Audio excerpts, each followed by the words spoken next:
The judicial system has been doing a number on President Obama's signature legislation, ObamaCare, recently with Hobby Lobby and the How Big cases. And now some additional grist for opponents of the law comes from someone you might never expect. Here's Chief National Correspondent Jim Engel.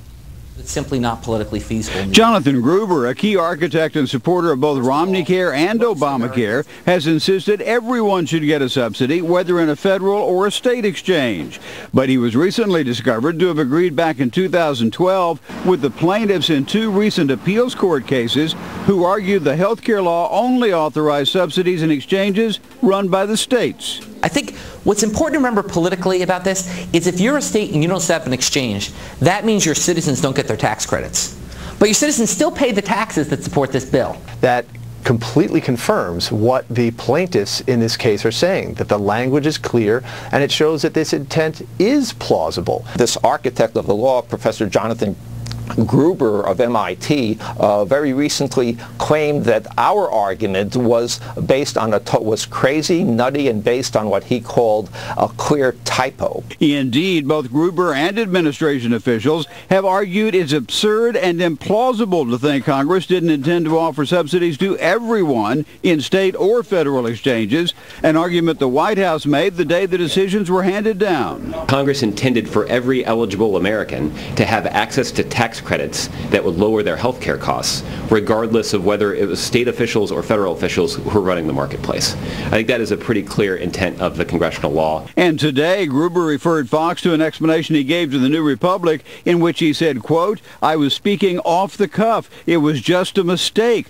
People make mistakes. Congress made a mistake drafting the law, and I made a mistake talking about it." Congress making a mistake in drafting the law is exactly what critics argue, but say the courts can rely only on what the statute actually says, not what lawmakers might have intended. Not even the government is arguing that this is a drafting error. The language is clear. The only definite thing we know is that we've got the words that Congress enacted. We can have lots of arguments about intentions and what overrides what, but it's the words that are the only things we can be sure of. And there is now audio of Gruber making the same argument to yet another group. So with one of the chief supporters of the law having repeatedly embraced the very argument plaintiffs made in both recent cases, critics are taking it as confirmation they were right about the law's intent. Brett? Or a mistake twice. Yeah. Okay. A talking point, perhaps. Right, Jim, thanks. When the voters in states see that by not setting up an exchange, the politicians of their state are costing state residents hundreds and millions and billions of dollars, that they'll eventually throw the guys out. But I don't know that for sure. And that is really the ultimate threat, is will people understand that, gee, if your governor doesn't set up an exchange, you're losing hundreds of millions of dollars of tax credits to be delivered to your citizens. So that's the other threat, is will states do what they need to set it up? Well, that is the voice of Jonathan Gruber, a key architect of ObamaCare, also of ObamaCare. He came out and said that this court case, How Big, that said that the letter of the law says that the federal exchanges can't offer these tax subsidies, is wrong, and that clearly it's the intent of the law for all of these states to receive subsidies, even if they're run by the federal government. This is audio back in January. There's another soundbite in another speech in which he says the same thing, and we're back with the panel. Charles. It totally undermines the government's case in these court cases. This is absolute proof that the denial of subsidies to the federal exchanges was not a drafting error. It was a deliberate political strategy by the Democrats in drafting the law.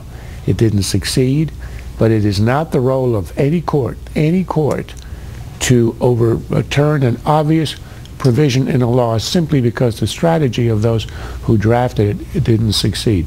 This is truly devastating. The Fourth Circuit said it was the intent of Congress for all of these places to have subsidies. As did a dissenting judge on the D.C. Circuit. I think Charles is right that this is a big embarrassment for supporters of the law. How devastating and the practical effect in the actual court case is another story. You know, the judges, I mean, technically aren't even allowed to consider this kind of information when they're ruling on the case, although they do watch TV and they will notice. But Jonathan Gruber, you know, is a very intelligent guy. I know him. I regard him highly. I think what we have here, though, is somebody who is so smart and so well qualified he couldn't possibly really have said that by accident. Twice.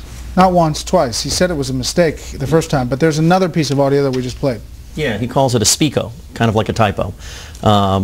Look, part of the problem with a law like this, when you actually keep legislating after it's passed and during implementation, is you end up in a situation where nobody actually knows what the rules are, and they're very open to challenge. Don't forget, the law survived a Supreme Court challenge simply because John Roberts decided the mandate was actually a tax, even though the people who passed it said their intent was it's a mandate, not a tax, because they didn't want to make middle-class Americans think they were raising their taxes.